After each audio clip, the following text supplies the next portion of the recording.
Nothing like a hangover episode. Hungover episode? I don't know. Did anyone check the bathroom for a tiger? Are we good? Where'd the baby come from?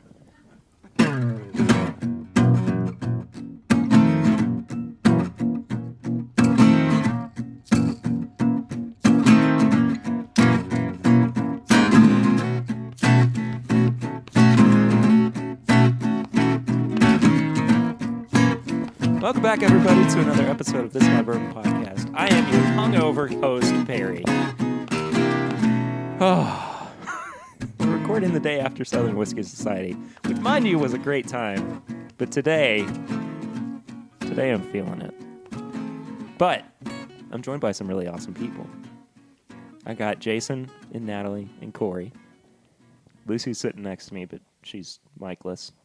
Guys, welcome to the show. Thank you. I had the both of you all on at Whiskey Weekend, correct? That's right. Yeah, I thought so.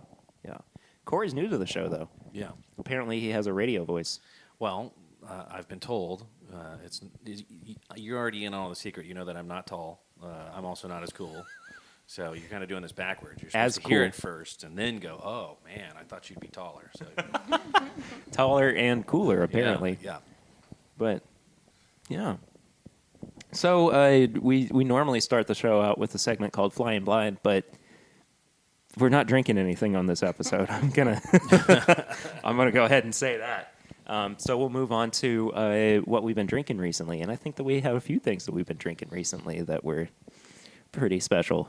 Yeah. Should I do a quick count of the list? I would love Excellent. for you to do that. All right. So, in an attempt to rub it into my friends who did not come and make the trip from the Kansas City area, we got the new E.H. Taylor, which was glorious. George T. Stagg 18, the LaRue Weller 18, a Willet 5-year rye, the collard greens, Weller Full Proof, Old Rip 10, California Gold, Knob Creek Bourbon Karma, Kentucky Owl Confiscated, Knob Creek Boomtown 2, Lot 40 Cask Strength, Stave and Barrel.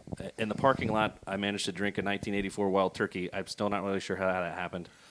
I think that was Black, Dustin Whitaker yeah. that made that happen. The Amaranth again, the William LaRue Weller 19, which was ridiculous. That was phenomenal. Kentucky Owl 3 for the rye, Four Roses 130, Michter's 10-year, Garrison Brothers single barrel, Magnus triple cask, Blanton's Amaranth again, Old Forester 1920, Old Greasy Batch 3, Knob Creek Ain't Half Bad, William LaRue Weller 18 again, New Riff single barrel rye, Michter's King Tut, which was how that happened. Yeah, that was out of a decanter. Out of a decanter, yeah. Yeah, 20 plus years old. Handy B-Tech 18, Amaranth again, and then the Dickel 9-year store pick.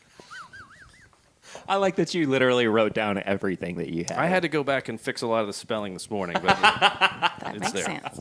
That's much more comprehensive than me. All I remember is walking into the event, Buffalo Trace line, 2019 Weller, WL Weller, you peaked. and then a blur, coming back, leaving the event, and watching the Buffalo Trace table pop 2018 Stag, and got back in line. So I bookended by the two B-Tacs, and that's all I remember. Yeah, I just really regret shooting that 1984 Wild Turkey because I didn't know what it was. Did Dustin just... I was like, oh, damn. I wish I could have seen the look on his face when that... It was good, though. happened. I enjoyed it. Oh, and the magic, what was it, 25-year-old, Oh, that Heaven Hill the Heaven Hill. that Grease had in a flask. Yeah.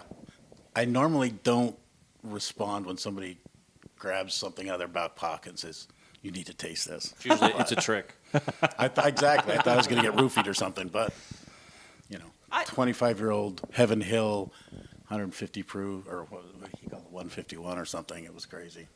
It was that hot? He said he had a few, so I'm not sure exactly, but he said 151 was his exact words.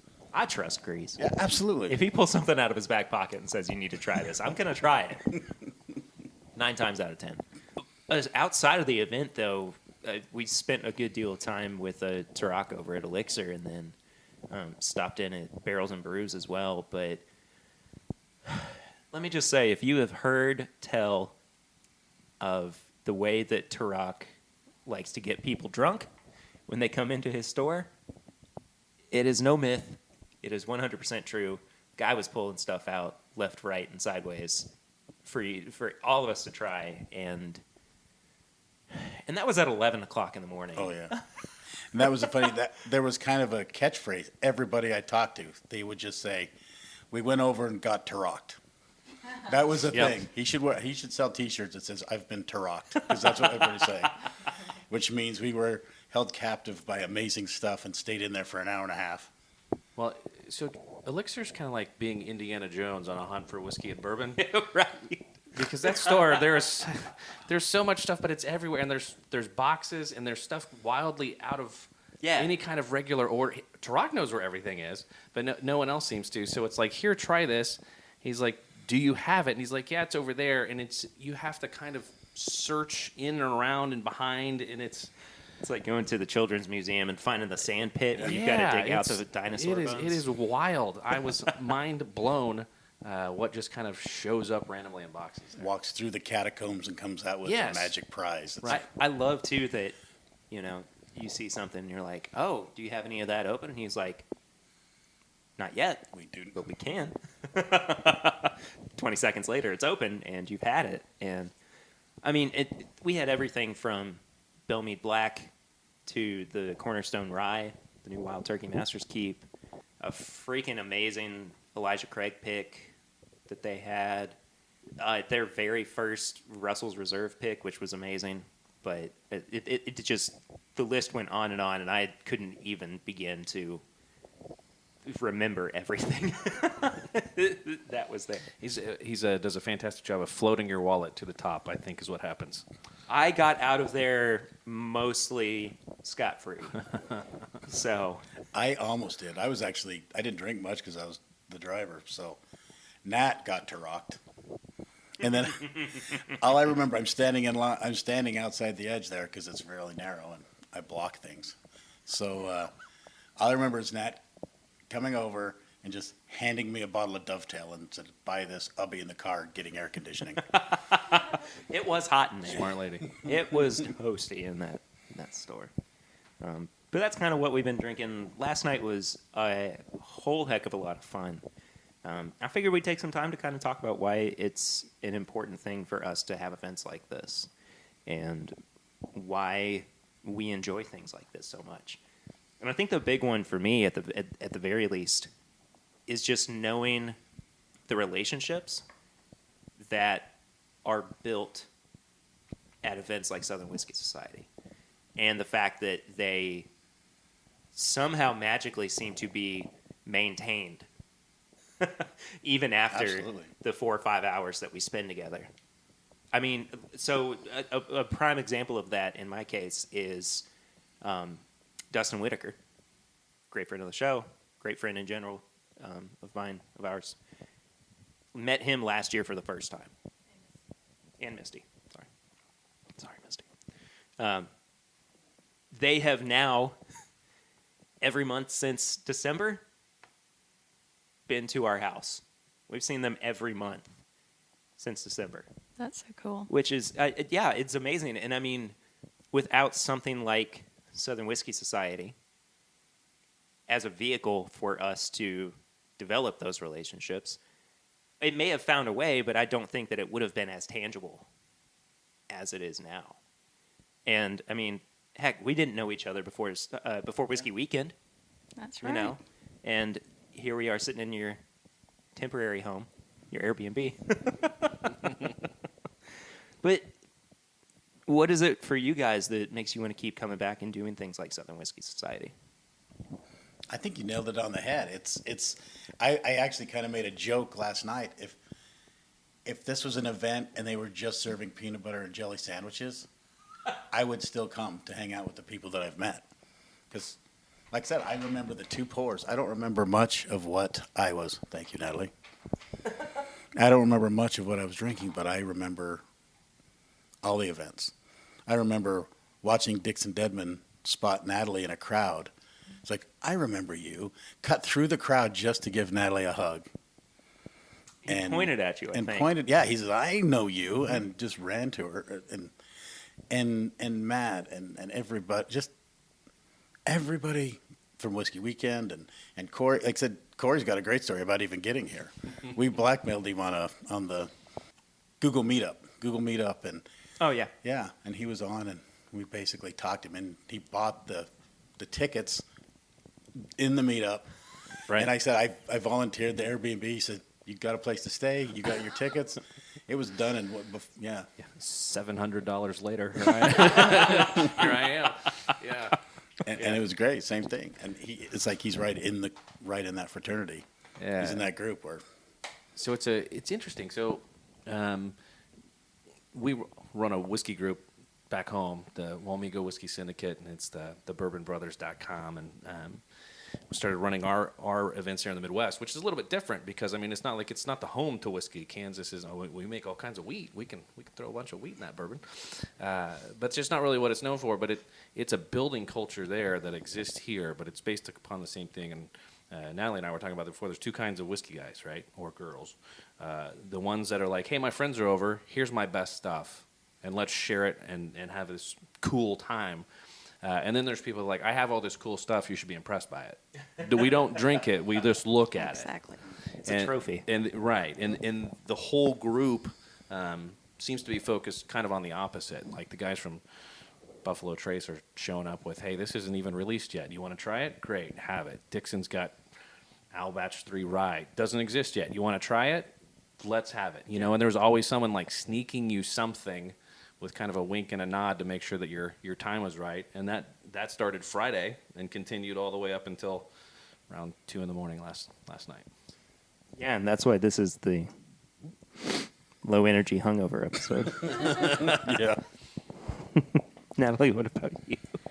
You know, I just feel like I was talking earlier, you know, saying that, you know, bourbon's a good social lubricant, but I really don't think that we need it with these people, because everybody's just so friendly and just warm and welcoming. And yeah, it's really nice to have a community where you can, you know, I look forward to getting in touch with people every day. We keep in touch on Facebook and different things. And, you know, I share jokes, and that's just part of my day is to, you know, connect with my friends. So it's really fun. I feel like I talk to this group as much, if not more, than my own family. Absolutely. Sorry, Dad.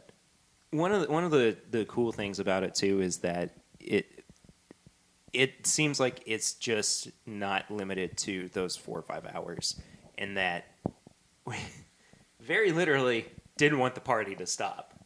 So we get to the after party, and Brett, with his backpack of magic goodness, continues pouring me magic goodness. I can't even really remember what all he had for me, but do we make it back with my Glencairn? Oh, no. Seems questionable. Oh, no. I don't think so. Unless you stuck it in my bag. I might have. Dang it. And I gave mine away. Well, this went from hungover to sad very quickly. But there's just this, you know, continuing energy around it that doesn't seem to be limited to, you know, the little bit of time that we get to spend together. I mean, we always want to have these awesome experiences with one another. And yeah, bourbon may have been the culprit in some of it, but I think it's the fact that we're all willing to be open and hang out with each other and share our life stories. And, you know, it's a really great community that something like Southern Whiskey Society allows us to enjoy together. The human being is a social animal and requires companionship. And since the beginning of time, all the great inventions have been, hey, how do we turn this into booze? Like since caveman times, we're like, man, how do we turn this into booze? mostly because it just gives you a reason to get together and be with people. So it's interesting because you can use social media and things like that to bring people together. Sure. But you can also use you have more opportunity than ever to lock yourself away and never go see anybody. Mm-hmm. So events like this, I think, are just like a necessary release. It's a social thing that when you're in the midst of it, you're like, oh. Now I remember, I really do like people. I don't like watching 8 hours of Netflix being shamed. Are you still watching this? I'm like, yes, I'm still watching this. I should be outside Don't talking. ask I me should be again. talking to my friends. So, and that's what it does. It's hey, go meet some human beings. Well, and also, how food brings people together through the experience. Oh, yeah. I really think that having all these unique bottles and these unique experiences and then sharing it and saying, what are you experiencing? How does, and taking it into your body, and it's making it a physical experience and a emotional and friendship experience. It's really unique. And not to pick on you, Lucy, but you and Misty love to make fun of us, me and Dustin, when we're hanging out and tasting different bourbons and going, oh, I get this on the nose, or I'm Exactly. finding this on the palate. And that, to me, is, just part of that shared experience and sharing. It seems like at the core of it, it's about sharing knowledge, which is a huge gift in and of itself to be able to, offer somebody, is just, showing them or allowing them into a space where, you can be very vulnerable. And it's something that I really do cherish and enjoy. And I think, too, about how this is something that leads to you wanting to kind of, quote unquote, share the gospel of the bourbon community. The spirit Right, is very right. willing. Send it. Send it. You think about how many bourbon societies, how many whiskey societies have popped up, even just in the past few years. Southern Whiskey Society is a testament to communities that will be built if the will is there. I want to talk about the food, though. For sure, that was mind-blowing. Yeah, let's talk about the most mind-blowing part of it, though. What Was I'm going to let you talk about food. I'm going to go catch a plane and be disappointed that none of that food exists in Kansas. We do barbecue. You guys come to Kansas. We'll do some I'd Kansas love City to come. barbecue, For and we'll sure. make that happen. to come there? All right. Corey, thanks for sitting in. No buddy. problem. Good You seeing guys you. have a wonderful time. So, since Corey is leaving, Lucy is stepping in. Hello, is this on? Oh, yes, it's on. Yes, it is, in fact, on. Anyway, food at Southern Whiskey Society. I think we have to talk about the dark horse of the evening, Hardee's. Hardee's, which Mind blown. I've thought easily the best thing there last night. Absolutely. Oh, yeah. Which you may hear that and go, so what? Were they passing around Hardee's cheeseburgers and everything else just Nope. sucked in comparison? No. They had fried duck Duck fried duck. On a Hardee's biscuit. on Hardee's biscuit. Homemade right there in front of your face. Yep. I woke up this morning craving them. Num num. What was the thing on top? It had bacon in it, It, and it was whipped. it was like It's like whipped butter. Oh my. what do they Bacon, call- whipped butter. Yeah. It was something good Like an that. aioli, No, it was but like butter. Yeah. Full on whipped buttered texture. whatever it was delicious. And I would have just had that all night long Yeah. if there hadn't been so much other good food. And the Treehouse lime- macarons were there. Sorry, go ahead. The line for Hardee's was insane. It was almost as long as the Buffalo Trace line. Yeah. Clearly, they could not get enough of that product made No. in order to satisfy I mean, it the was like demand for perfect it. medium rare in there. Oh, It's it was just, so oh. Luckily, they're used to fast food, so they're whipping it out pretty quickly. But But people were eating it almost as fast as they were making oh it. yeah, there are people So standing around waiting. Well, speaking of Treehouse macarons, Clint Sample grabbed me by the shoulder and took me over there and says, you have to try these. yes, You have to try the pimento cheese macaron. which And I looked at him cross-eyed. I'm like, I'm not going to do that. and you were wrong to I say was that. incredibly wrong. I will publicly admit I ate that thing, and I may or may not have got back in line 3 to 4 times to get more. I was not crazy. I don't really like pimento cheese that much, and it's it tastes just like pimento It cheese. did. It was weird. It's really weird. but it was great. Delicious. I get the appeal, but I did not It's care just for not it. you. Yeah. But the peach one, was it peach old fashioned Peach Old flavored? Fashioned. That was good. And then there was the hoe cake Hoe one cake. with bacon jam in the middle. It was That so was good. good. I was just Flavor explosion. I was just gonna get the pimento cheese ones because that was my favorite last year, and I was like, well, I'm just gonna I'm gonna stick with it. But Lucy goes, you have to get the hoe cake one, Yeah. and I tried it first because I knew Perry was making a mistake. yeah, So I went was. ahead and tried it to I tell was. him he, in fact, needed to get it. But one of the cool things about it too is that they had such great, like high-end restaurant chefs Yeah. there, And Hardee's. and Hardee's was the best out of everything. Yeah. Their Nope. head chef was there. Yeah. They had a good chef. He was legit. The head chef at Hardee's, Yeah, he the was person who lead develops all their food developer. flavors That's and the guy who everything. did it. I did not realize that. I didn't realize that either. I mean, I knew he was probably high up, but I didn't realize he was the He guy. was the guy. From what I've heard from other Do you- people. I Do wish you- I had told him how much I love him. Do you think that we were product developers last Oh, night, product I testers? think so I think for so. sure. Gosh, I hope so. If they come with a fried duck biscuit, that's going to be dangerous. My life will be over. You might as well just put me on the gurney.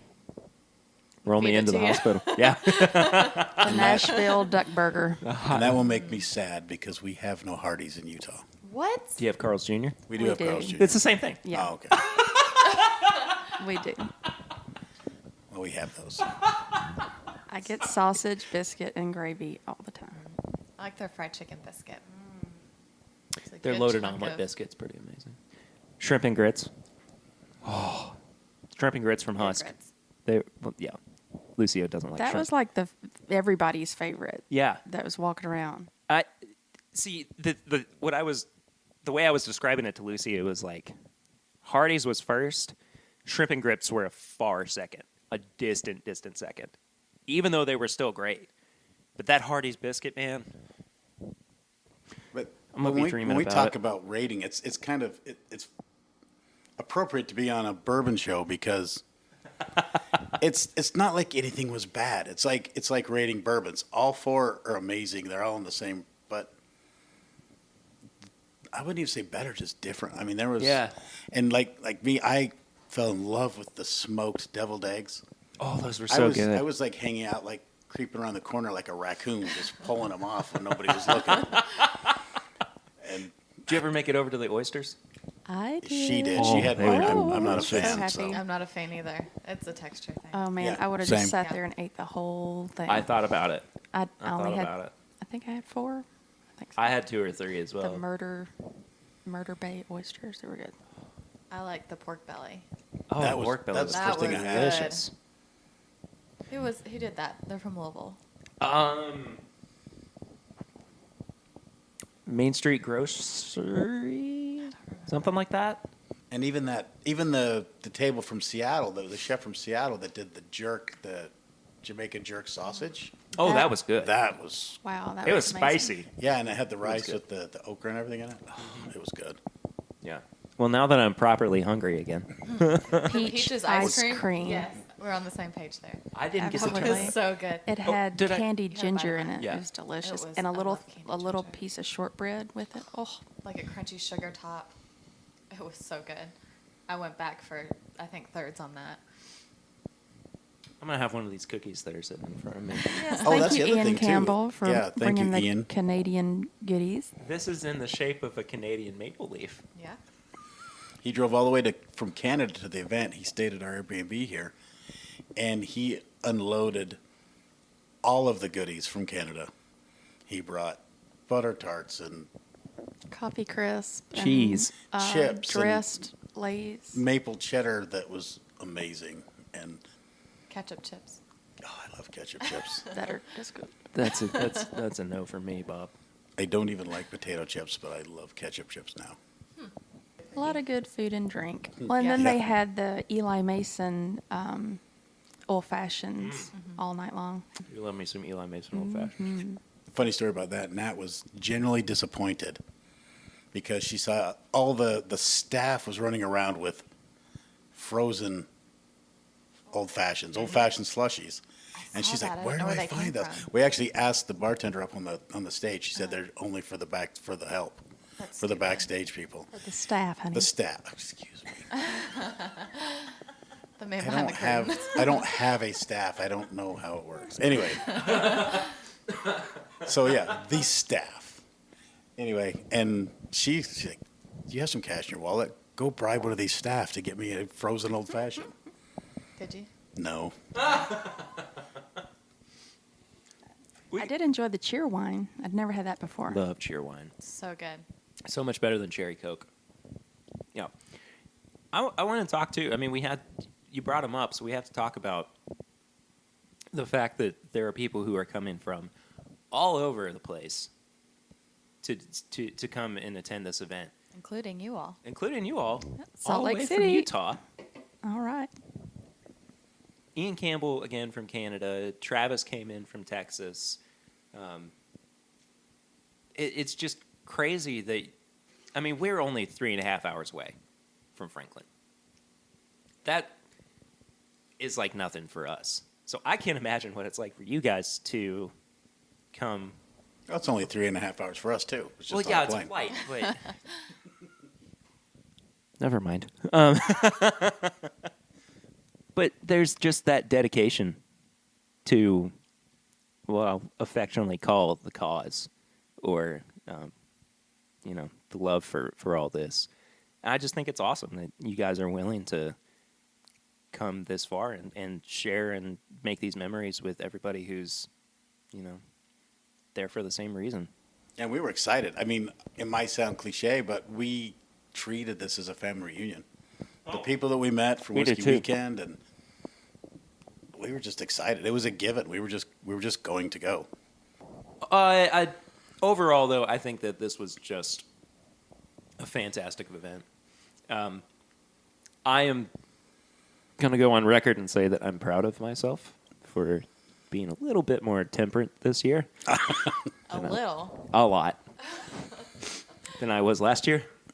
I went into it with the mindset of I want to be able to, not make a fool out of myself, much like I did last year as I was hanging on light poles and rolling down hills. Many people couldn't believe I came back with you this year. They were Grease. very surprised. I would have paid to see that. Will walked in, or we walked in.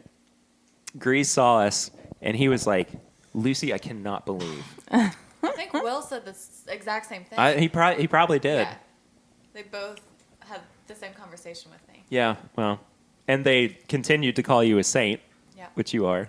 But I mean, it's not that I was temperate or anything, you put up with me and my shenanigans. Yeah. Give yourself some credit here. But I'm happy that we got to share all this time together. It was just such an amazing experience getting to hang out with you guys again, and looking forward not just to Southern Whiskey Society 2020, but Whiskey Weekend Batch 2 Absolutely. next year. Can't wait. Bigger and better than ever, I think. I know it's a little bit of a shorter episode this week, but it's also my birthday week, and I don't want to give myself too much extra work. So we'll do a bonus episode later in the week. How about that? We're not done yet, though. We do have a segment where we recommend stuff for you. It's called Tips and Bits. Doesn't have to be whiskey related, as always. But do you guys have anything that you would like to recommend to the listeners of this My Bourbon podcast this week? Oddly enough, I do. Yes. Actually, it's a music thing. I'm a big fan of Volbeat. Really? Volbeat just dropped their new album on Friday, and I listened to the whole thing on the flight over. And I love those guys. I never would So- have picked you as a full beat fan. Oh, yeah. Interesting. Tyler Childers also dropped his new album on Friday. good. It's really, really good. We listened to that on the way down here, too. So for me, it was just a little surprise. We went by the Dickel booth, and I tried the Bottled and Bond, and it was really good. It had a lot of clove and kind of like apple strudel notes, and I really loved it. I don't mind it nearly as much as Will and the Grease did. Lucy, anything? No, I wasn't prepared for this. Can you think of anything that I would recommend? Well, I can definitely recommend the Kentucky Owl Rye Batch Oh, 3 heck whenever yes. it comes out. Heck yes. Whew, it was Did you great get to to do have any that of the tasting again. notes for that? Did. Oh, yes, I love it. But it was great to have that again. Yeah, yeah, because we did get to try some of that back at Whiskey Weekend. Oh, I have something. Okay. So while you all were drinking bourbon Oh, yeah. at Elixir, Yes. me and Misty searched for a bottle of wine because we both like wine. And we found this Bellini pre-mixed up. It's from Harry Cipriani, who has, all the fancy restaurants. It's a pretty blue bottle. I'm like, oh, well, it's pretty. And, she likes sweeter wine. I like drier wine, so it's kind of a compromise because I like Bellinis. We get it, and it is so stupid good. It's tastes like fresh peach. Can confirm it was delicious. Yeah. It doesn't taste like a bottled up peach drink. I mean, it tasted like they blended up some peaches and stuck it in there. Very good. Very refreshing. I actually started listening to a couple new podcasts this week. Surprise. Yeah, really. Two that I've really enjoyed.